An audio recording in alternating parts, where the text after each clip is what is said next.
Jimmy Haslam just had the most explosive meltdown any NFL owner has had in decades, and what triggered it is going to shock everyone who thought the Browns were finally turning things around. After weeks of positive momentum, after the Shedeur Sanders commitment, after Todd Monken's empowerment, after everything that seemed to be moving in the right direction, a disaster just hit the organization that nobody saw coming, and that has Haslam absolutely furious at everyone involved.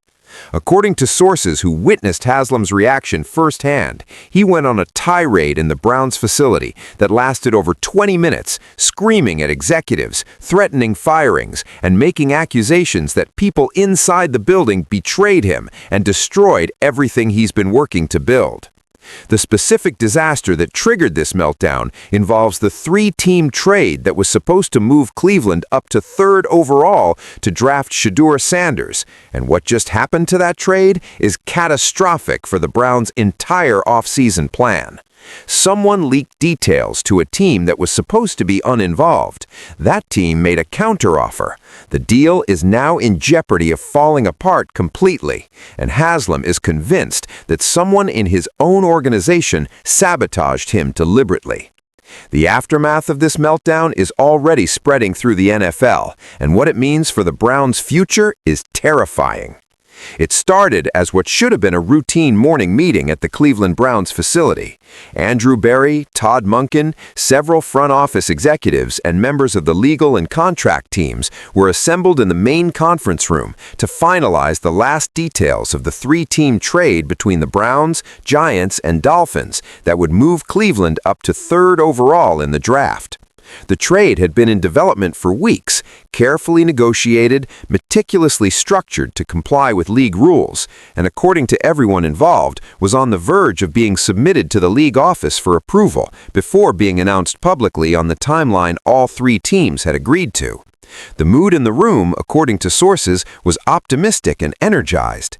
This was supposed to be the moment where all the pieces finally came together, where the Browns executed the move that would allow them to draft Shedeur Sanders and begin the new era everyone had been planning for. But then Andrew Berry's phone rang, and when he answered it, the expression on his face immediately told everyone in the room that something was wrong. According to sources who were present, Berry stepped out of the room to take the call, and when he came back in approximately 5 minutes later, he looked shaken in a way that people who've worked with him for years said they'd never seen before. Berry reportedly sat down, took a moment to compose himself, and then delivered news that stunned everyone present. The general manager of another NFL team, a team that picks ahead of the Browns in the draft and that had not been involved in any of the trade discussions, had just called Berry to inform him that they'd received detailed information about the Browns-Giants-Dolphins trade from a source they wouldn't identify, and that based on that information, they were making their own offer to the Giants for the third overall pick that they believed would be more attractive than what Cleveland was offering. The room erupted with questions. How did this other team know about the trade? Who gave them the information? What are they offering? Can we counteroffer? Is the deal with the Giants still solid? According to sources, Berry tried to answer as many questions as he could based on the limited information he had from the phone call, but the bottom line was clear and devastating. The three-team trade that the Browns had spent weeks negotiating and that was supposed to be finalized within days was now in jeopardy because a team that was supposed to have no knowledge of it somehow obtained detailed information and was using that information to compete for the same asset Cleveland was trying to acquire. And according to sources, what made this even worse was that the information this other team had was so specific, so detailed about the exact structure of the Browns' offer and about the Browns' internal ceiling for what they'd be willing to give up, that it could only have come from someone with direct access to the negotiations, someone inside the Browns organization, or someone very close to the negotiating teams, had leaked. The meeting in the conference room, which was supposed to be about finalizing a trade, immediately shifted into crisis management mode. Berry and the executives started making calls to their counterparts with the Giants to confirm that the Giants were still committed to the deal with Cleveland. They called the Dolphins to brief them on what had happened and to coordinate a response. They contacted the Browns' legal team to discuss whether there were any league rules violations if another team was using improperly obtained information to interfere with a trade negotiation. And most importantly, they tried to figure out who the leak was, because without identifying and stopping that leak, nothing the Browns were planning could be kept confidential, and the entire off-season strategy was at risk. While this emergency damage control was happening downstairs, Jimmy Haslam was in his office upstairs working on other business and completely unaware of the crisis unfolding. According to sources, Andrew Berry decided he needed to brief Haslam immediately before word reached him through other channels. So Berry went up to Haslam's office, closed the door, and explained what had just happened. And that's when, according to multiple sources who either witnessed it directly or heard about it from people who did, Jimmy Haslam absolutely lost it. Sources describe Haslam erupting in anger in a way that even people who've seen him upset before said was on a completely different level. Haslam allegedly started yelling at Berry, demanding to know how this could have happened, how information about one of the most important deals the Browns have made in years could have leaked, and whether Berry had any idea who was responsible. Berry, according to sources, tried to explain that they were investigating but didn't have answers yet, which only seemed to make Haslam angrier. Sources say Haslam started making accusations, asking whether Berry himself had been careless with information, whether someone on Berry's staff was the leak, whether the Giants or Dolphins had double-crossed Cleveland by shopping the deal to other teams after promising confidentiality.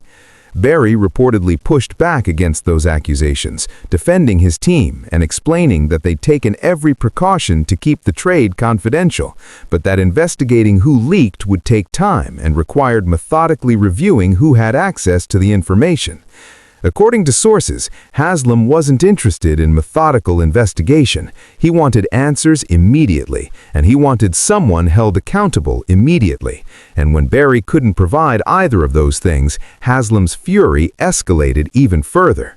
Sources say Haslam then called an emergency meeting and demanded that every single person who had any knowledge of the trade negotiations be brought into the main conference room within 10 minutes.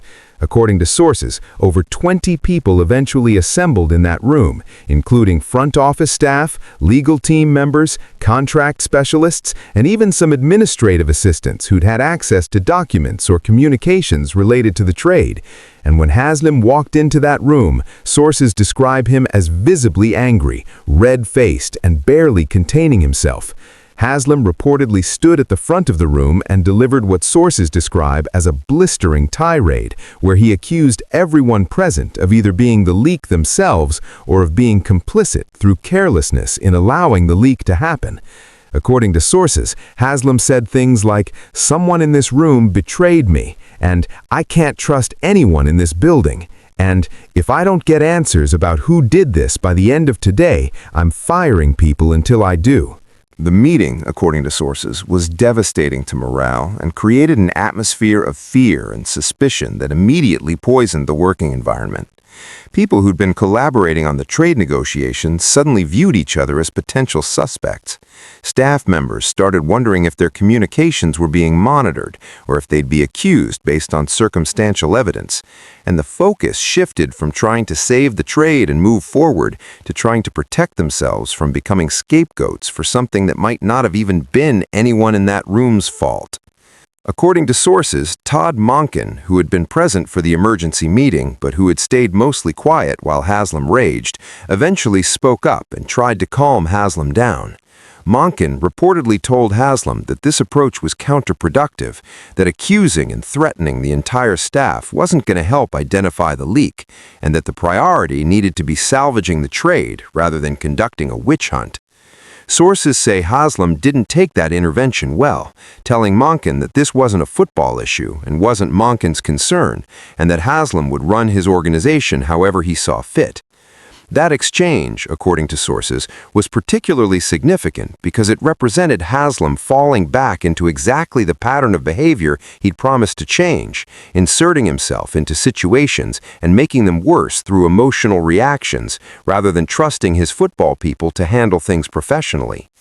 Several sources who witnessed the meeting told reporters afterward that they were genuinely concerned about whether the reforms Haslam had committed to, the promises to stay out of the way and let Monken and Berry do their jobs, would survive this crisis, or whether this disaster would trigger a return to the old dysfunctional ways of operating that had characterized the Browns for years.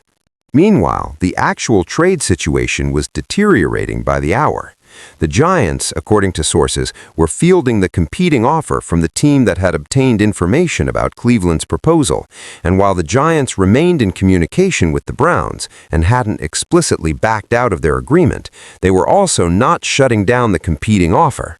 According to sources familiar with the Giants' thinking, they viewed the emergence of a second bidder as an opportunity to potentially extract even more value, and they were considering whether to go back to Cleveland and ask for additional compensation to guarantee the trade would still happen. The Dolphins, meanwhile, were getting nervous that the entire three-team structure was at risk because their part of the deal depended on the Browns getting the third overall pick, and if that didn't happen, the whole thing collapsed. By late afternoon, according to sources, Andrew Berry had assembled a small crisis team that included trusted executives and the team's head of security to try to identify the leak. They reviewed access logs for who had seen the trade documents. They analyzed communication patterns to see who had been in contact with people outside the organization during the relevant time period. They interviewed key personnel about who they'd discussed the trade with and under what circumstances. And according to sources, they began to develop a theory that the leak might not have come from inside the Browns organization at all, but rather from someone connected to either the Giants or the Dolphins who had access to the negotiation details and who decided, for whatever reason, to share that information with the competing team. That theory, if true, would exonerate the Browns staff from Haslam's accusations, but would also make it much harder to control the leak or prevent future leaks, because it would mean that information the Browns shared with trade partners in good faith could be weaponized against them. But sources say that even preliminary evidence suggesting the leak might have come from outside the Browns organization did nothing to calm Haslam down or make him walk back his accusations against his own staff. According to sources, when Berry briefed Haslam on this theory later in the day, Haslam's response was to say that it didn't matter where the leak came from, that the Browns should never have been in a position where their plans could be derailed by a leak, and that someone needed to be held accountable regardless. The fallout from Haslam's meltdown has been spreading throughout the organization and throughout the league over the past 24 hours. Within the Browns building, according to sources, staff members are demoralized and questioning whether they want to continue working for an owner who treats them the way Haslam did during that meeting. Several key executives have reportedly told people close to them that they're considering looking for opportunities with other teams if Haslam doesn't apologize or if this becomes a pattern of behavior going forward. Todd Monken, according to sources, has been having serious conversations with people he trusts about whether the authority and autonomy he thought he'd secured from Haslam are real, or whether Haslam will undermine him the moment things get difficult. And around the league, according to sources, the story of Haslam's meltdown and the jeopardized trade is spreading rapidly, reinforcing the perception that the Cleveland Browns remain a dysfunctional organization, regardless of whatever positive changes seem to be happening. As of now, the status of the three-team trade remains uncertain. The Browns are still negotiating with the Giants and trying to convince them to honor their original agreement despite the competing offer. The Dolphins are standing by, ready to execute their part of the deal if it gets finalized, and the team that obtained the leaked information and made the competing offer is continuing to push the Giants to accept their proposal instead of Cleveland's. According to sources, the Giants are expected to make a decision within the next 72 hours about which offer to accept, and that decision will determine whether the Browns' entire off-season plan moves forward or collapses completely.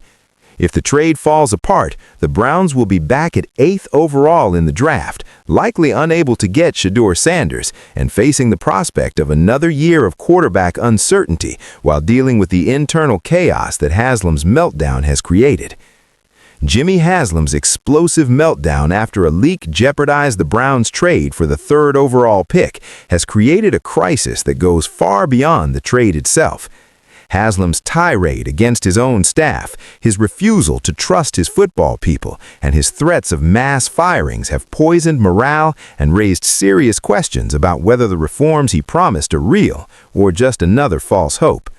The trade hangs in the balance, and so does the entire direction of the franchise.